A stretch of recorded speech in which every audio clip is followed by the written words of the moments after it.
Toy Fair New York. Every toy collector's dream, especially mine, so much so that I did forget to film an intro to this video, but I am here to show you all the scoobs, all the toy collector goodness that I came across on my trip. Our journey began with a nice little flight from Vancouver, Canada. Hi, Side-Eye Scooby. Over to New York City. This is actually my first time in New York. It was a pretty good time. I took a bus, I saw some sights, and then I got to my very cute little hotel, which was just a small walk to the conference hall.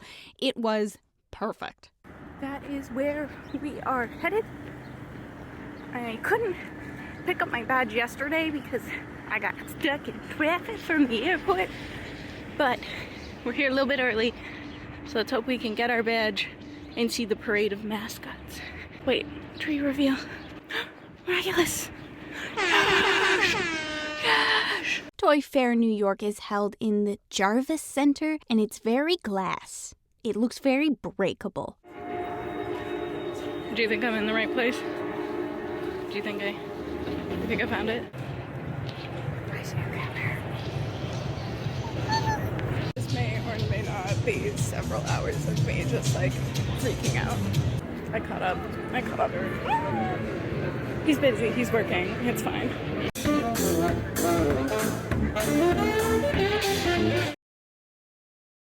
Okay, I lost the mascots, but I hear drums. So we're just gonna go this way and see if we find them.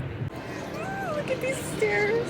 Unfortunately, due to another content creator who held up the registration line for a really silly reason, I missed the parade of mascots. But just imagine like all the mascots, they're lining up, they're standing together, they're doing a little dance as a band, right there where there's nothing. Do not be alarmed. Side-Eye Scooby is here. The entrance is still kind of cool though. She did it! Let's go, boys! A little disclaimer here. Toy Fair is a business conference. It's for buying and selling toys, and content creators are just allowed in as a cute little extra. So I'm not always able to show you the booths or the items that I'm talking about because not all of them are released yet. So I respected that, but I'll do my best to tell you what I can. I spotted my first scoop. So excited. This is the OP Games booth. So they have the Scooby-Doo Clue, Monopoly, and Munchkin. And I was just told about some stuff coming out later this year. So freaking excited about them. Now, this is one of those situations where I'm not allowed to show you what I saw, but I did get taken behind the scenes and saw some prototypes, so I know these are coming, and I'm so excited. We have a Guess Who card game, which we are already seeing out, and there's also a picture bingo and a Scooby-Doo operation. The OP Games team was super, super sweet. Everybody was so fun to talk to, and they ended up giving me the Scooby-Doo Munchkin, which I actually didn't have yet. And I liked this little detail right here. All hail Scrappy! The Hasbro booth. Oh, me. It's on super lockdown, but not lockdown. That makes it sound like dark and gritty. It's like an appointment situation. They don't have a ton to see. But, oh my gosh, look at that. I did find the amazing booth with all the miraculous ladybug items on it. Same situation. They were more about appointments. I didn't need to take their time up, but they did have all of these toys on display. I'm trying my best not to collect miraculous stuff. I remain strong. Thank you very much. I then talked to the team at Innovative Designs. They didn't have anything on hand for Scooby, but they did know of some Scooby items that were coming up very soon. And she let me know that most of the Scooby items were going to be coming out at Cracker Barrel. And I actually already found one on their website, and that is the Scooby-Doo lap desk. She said she thought there were a few more things, like a notebook and everything, but those weren't showing up on the website for me. But she said later this year, probably closer to Halloween, some more things might pop up, so we'll keep our eyes out. I then stumbled upon Attaboy, the company responsible for Hover Hand Shaggy. So that was Attaboy. They have buttons, lanyards, obviously stickers. There were some magnetic bookmarks, but it is kind of the copy-paste Scooby art, but they did give me a sticker, which was really, really sweet. Look at Look at that Scoob. I then briefly got to talk to the team at Ruby's, and they were super, super sweet. Everything they had is Scooby stuff that's already available, including my favorite Scooby-Doo costume. But they did take my card because they might be planning some new things, and I might be able to help. I then went to the kids' preferred booth. They actually have a lot of Warner Brothers properties involved, and I had a really good talk with them, and they showed me some more prototypes that I am crazy excited for. Just as a little hint, if you go onto Amazon, this is one of the things that's currently for sale. Yeah, Plush. They had a crane machine inside their booth that they were nice enough to let me play, and look, I won a bunny from I Love You to the Moon and Back. It's so cute. Yo, how'd I end up in the back room? I want all the toys are that way. Let me back. Let me back. I'm scared. Oh, okay. Oh, wow. It keeps going. This is only the first exhibitor hall. There's 2. Okay. Let's do this. Then it was time to run into the Squishables booth. Look at him. Look at the pants. There's the pants. And they have... Look at this Mothman. And when he opens his wings, look at the little nightscape.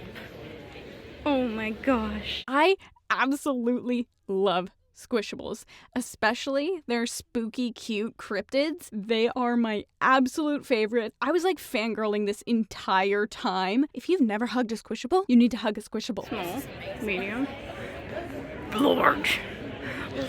I then got to check out the NMR Brands booth, and they had quite a few little Scoobies hanging around. There was the Spooky Journey board game, which has been out for a little bit, but then there were some new things coming out soon. There were some holiday puzzles coming out. This is just one of the designs, as well as this really cool puzzle tin. And he also let me know that they're releasing a version of this little mini tin in Scooby as well. A speed run of the Lexi book booth because they have this Scooby alarm clock, and that is it. I then ran into this work of art. Yes, that's Pinkie Pie next to Scooby-Doo. It's probably just for me, right? Now, all I found out about these is that they are piggy banks. That's all I found out because the team was actually really rude to me at this booth. I do not think they wanted to waste their time on me. Very stark difference to literally everybody else there. So we'll stop focusing on them. Then it was time for the basic fun booth. You know, the people who make all the Care Bears toys. I kind of freaked out. Didn't film a lot. Remembered to take some photos. Here's me with Funshine Bear. But I had an amazing time at the Basic Fun booth. Their team is so sweet and so passionate. It made me so happy. I got to see a bunch of Care Bear prototypes and things coming out later. Oh, we are so spoiled. Get ready for it. Also, she might have convinced me on the Littlest Pet Shop. I used to collect them when I was younger, and then she showed me more, and the new ones are cute, and I'm in trouble. They sent me home with a limited edition Cheer Bear and this little bitty best friend bear. And they are up in my collection now, and it's just, I really appreciated the Basic Fun team, and I can't wait to get more Care Bears.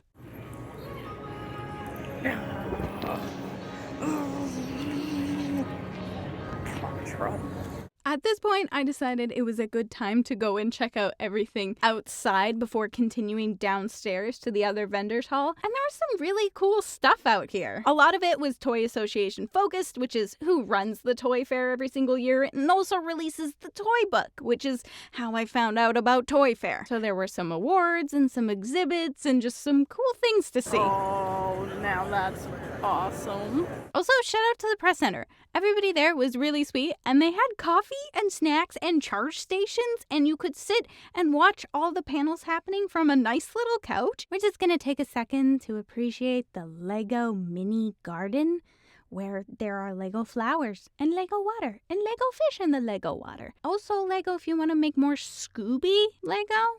You should really do that. Remember how I was talking about cryptids earlier? Yeah, so T-Turtle has a game called Twisted Cryptids, and she showed me how to play. It is so cute. And then she gave me a dragon fruit. keychain.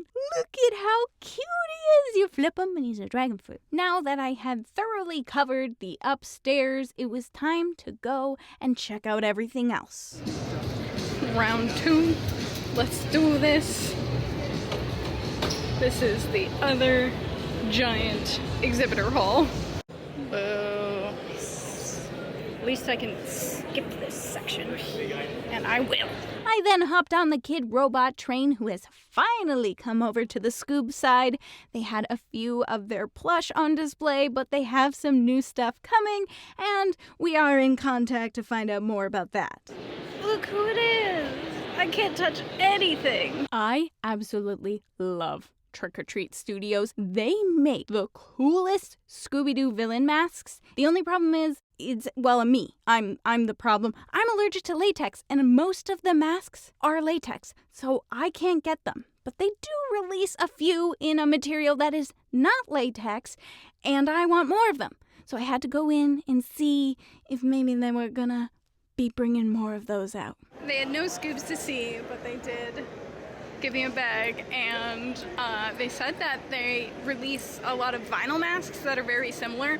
Not just like the half-face ones, like though I can get those ones, but like there are ones that look like the full face coming out, so maybe they'll make some Scooby ones. It's handmade by robots!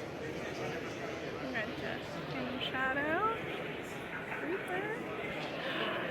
And look at the Minor 49.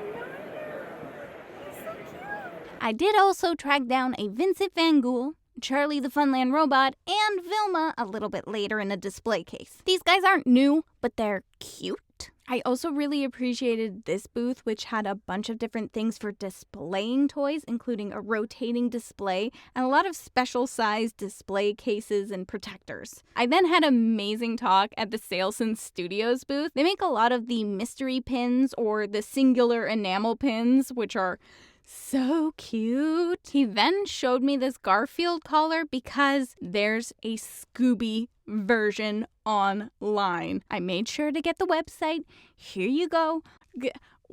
You need it. I need it. We all need it. I'm so happy he showed this to me. With some of the things they have around the booth, I think we might end up with some really cool Scooby jewelry, so I hope they keep on that train. And he did give me this amazing Scooby heart pin, and I just love it so much. Next thing I stumbled upon was Figpin, and if you didn't know, Figpin has released Scooby pins in the past, and the employee let me know that he's pretty sure they do still have the license for Scooby, which got me really excited because they had these. These are Cyber Cells, which are so super cool, and he actually gave me a Five Nights at Freddy's pack to open and check them out. And I got Moon, which I was really excited about. It's basically like a tiny art cell on a trading card, and like when you flip it over, there's a QR code, which means you can add it to your collection online and make sure you can always track your doubles and trade them better and everything. It's just a really, really cool concept, and could you imagine if they put Scooby on these? Next up was the UCC distributing booth, which they're a distributor, so they have a bunch of different brands. They're not one specific brand, but they did have these Scooby-Doo blind balls with the cute little chivies inside of them, as well as like a ton of the new Neopets merch. Yeah, they sell Neopets and Scooby. I had a great time at this booth, and Ernesto really liked Side-Eye Scooby, and we had a good chat about that. I was really excited to check out the Culture Fly booth because they make some really cool stuff, and they had on display these Scooby popsicle figures. Look at them! They're like the cursed gumball ice creams, except for they're not going to melt, and they made a bunch of Scooby characters, including the Space Coop. This is also the company that made the Tiny Mites, which they gave me half a box of, including the display box. I'm freaking out. These are technically blind boxes, but you can also see through them, which fixes one of the main problems I have with blind boxes. And they're creative, and they have the villains, and some glow in the dark. I appreciate Culture Fly. They have some ideas that they're fiddling around with and telling me about, and I am very excited. They don't use stock images. They make up new things. I'm very excited. And this is Diamond Art Club. So these are diamond paintings, which is basically paint by number, but you place little tiny gems instead of paint. It's a Side-Eye Scooby for size reference. It's big. It's large. Look how cute. And these are only 2 of the designs. She said that they have more designs. That is so cool. You gotta put each individual diamond on there, but it's a sparkly Scooby. I love that. And we got the classic art that everybody puts on everything. Favoritism. Now, this booth, Dice, drew me in because they had some really fun looking card games, and I actually got to try some of them. Scooby fans find each other, okay? And then you play card games with them. But I ended up really liking this game called First to Worst, and Jason actually gave me a trade show mini version, which is so cool. You basically end up just secretly ranking the cards, and then everybody else has to discuss what they think your rank is and do their best to make it match. And it started a really good fandom discussion. Later on in the game section, I did run into Big Potato Games, which I was really excited about because they were running examples of their game You Can't Say which I found out is perfect for playing with voice actors and making them better at improv. They also let me choose a little potato from the little potato sack. But do not be alarmed. I did not waste my first visit to New York on solely the amazing, perfect, awesome toy fair that I've always dreamed of going to. I also went to check out the Disney store in Times Square. And then I checked out the Nintendo store. There was not a lot of Boo representation though. Represent. So 6 out of 10. Then, of course, I checked out Central Park, which was so nice. I can't believe that it's so quiet in the middle of New York City. And I caught my first ever New York Broadway show, Hadestown. And this was amazing. And the songs are stuck in my head. That's fine. Yeah. I then headed out back into the city to check out as many sites as I could. With a Christmas store? What? Ew. Gross. No. Including all-you-could-eat tteokbokki, which was great. I loved that. I was with voice actors, I ate all I could eat, and then got myself onto the subway to check out the Ghostbusters headquarters. And of course I took a photo with Side-Eye Scooby, because Ghostbusters is a dog who catches ghosts. Yeah, it makes sense. And to top it off, I got to see the sunset on the Statue of Liberty. The Statue of Liberty's in jail. Is that allowed? Who put her there? It's unfair. And that is a wrap on Toy Fair 2025, our first ever Toy Fair. And I call that a roaring success.